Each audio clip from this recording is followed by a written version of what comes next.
I immediately bonded with my first baby after an 11-hour labour and a forceps delivery. She latched on as soon as she was born and breastfed well and slept effortlessly. This was shattered 5 days later when I started passing feces via my vagina. I was sent back to the hospital for urgent medical assessment. I was told an anal sphincter tear had been missed after my delivery, and I needed a complex reconstructive operation, months of recovery, and the real possibility of a colostomy. I was terrified. I sobbed hysterically, unable to acknowledge my husband or my baby. I later found out my husband had gone to the nurse's station and was close to collapsing with shock. I underwent a successful reconstructive operation, and thanks to my amazing surgeon, I dodged a colostomy. After I left hospital, I was confined to my bed and unable to bathe my daughter until she was 8 weeks old. I was irrationally resentful of family and friends who came to help me.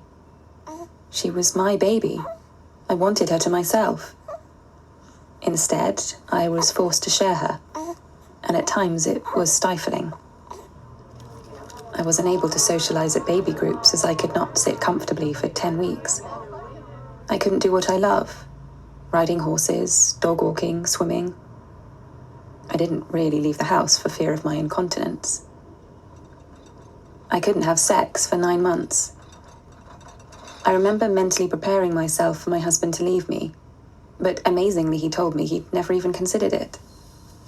In fact, our relationship has become stronger, despite the anxiety, panic attacks, counselling, and regular hospital trips I experienced on my road to recovery. Today, sex can still be painful and embarrassing. I struggle to sit for any length of time.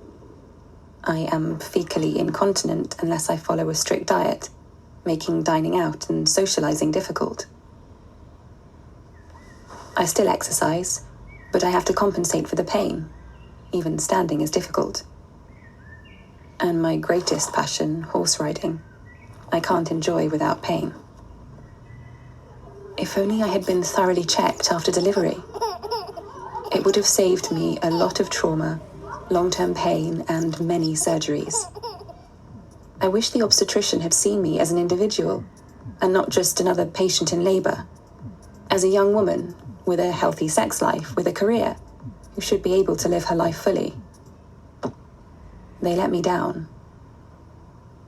Looking back, I wish I had opened up and talked about it sooner. Most healthcare professionals didn't know what I was going through. Some of my friends still don't. My personal life, work life, sense of self, and my relationships with friends and family have all been affected.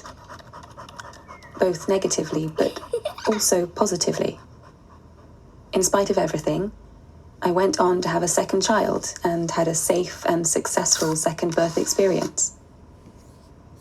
In order to live positively, I choose to ignore the negative as much as possible. But occasionally it's impossible. I fear what the future holds for my continence.